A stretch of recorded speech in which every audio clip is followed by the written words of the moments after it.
আসসালামু আলাইকুম viewers, এসআরিসে lifestyle ব্লগে সবাইকে স্বাগতম।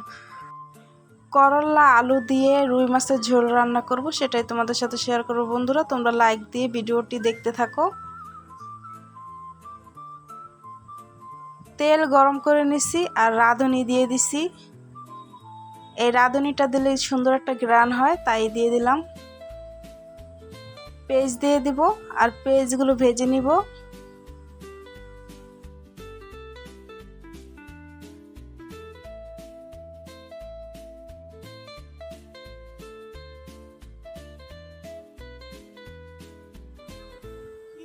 কাঁচামরিচ দিয়ে দেব আর কাঁচামরিচগুলো ভেজে নিব।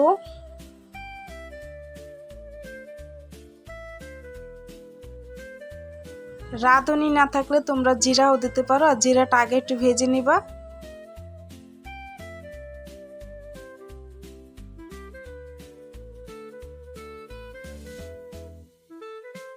আদা রসুন বাটা দিয়ে দিলাম আর আদা রসুন বাটা আমি ভেজে নিব।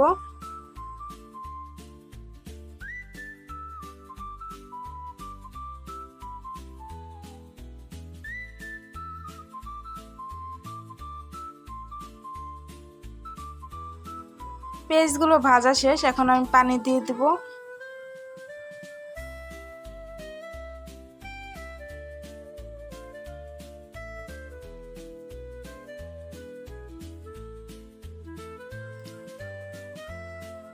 পরিমাণ মতন লবণ দিয়ে দিছি। ধনিয়ার গুঁড়ো দিয়ে দিলাম,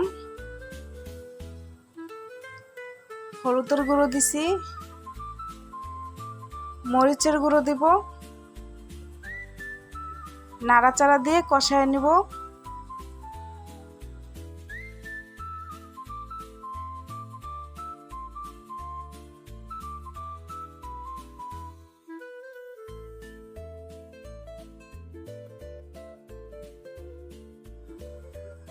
মশলাগুলো কষানো শেষ, এখন আলু দিয়ে দিছি আর আলুগুলো ভালো করে কষায় নিব।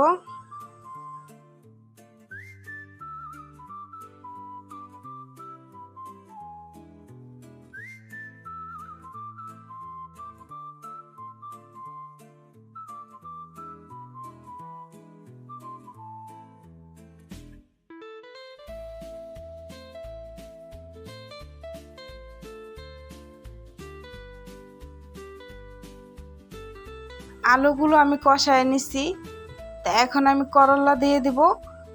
আর করলাগুলো কিন্তু ঢাকনা দিয়ে ঢেকে কষাবো না, ঢাকনা দিয়ে ঢেকে কষালে তিতো হয়ে যাবে, তাই আর ঢাকনা দিয়ে ঢাকবো না, এমনি কষায় নেব।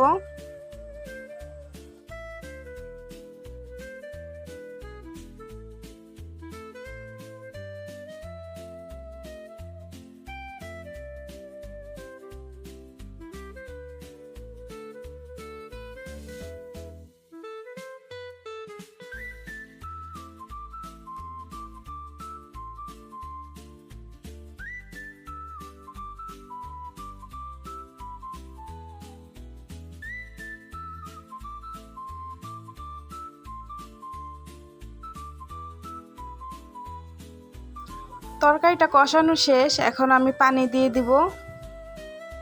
তরকারিটা যেহেতু আমি ঝোল রান্না করব, তাই ঝোলের পানিটা একটু বেশি দিয়ে দিব।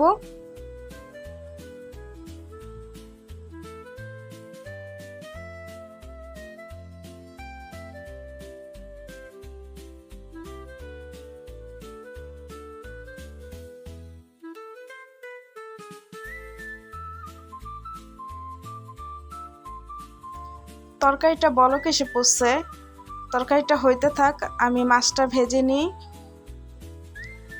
লবণ হলুদ দিয়ে মাছ আমি মেখে নিছিলাম, তো এখন আমি ভেজে নিব।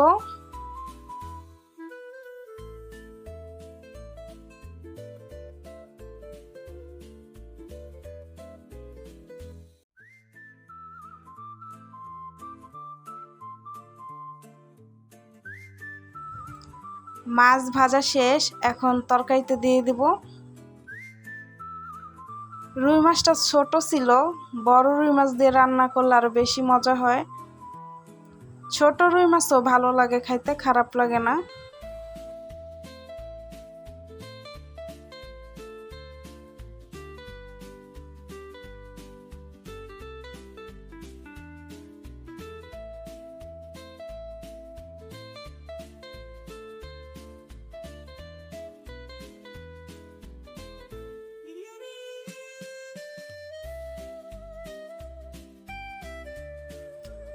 অফ ক্যামেরায় আমি তরকারিটা রান্না করে নিছি, এখন ধনিয়া পাতা দিয়ে উঠিয়ে নিব।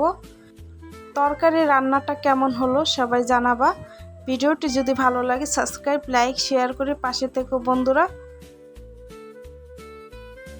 আর গরমে কিন্তু এইভাবে পাতলা ঝোল করে যে কোনো তরকারি রান্নলে কিন্তু অনেক মজা হয়, ভালো লাগে। আর এখন তো অনেক গরম পড়ছে, এরকম তরকারি রান্না করে খেয়ে দেখতে পারো। সবাই ভালো থেকো, আল্লাহ হাফেজ।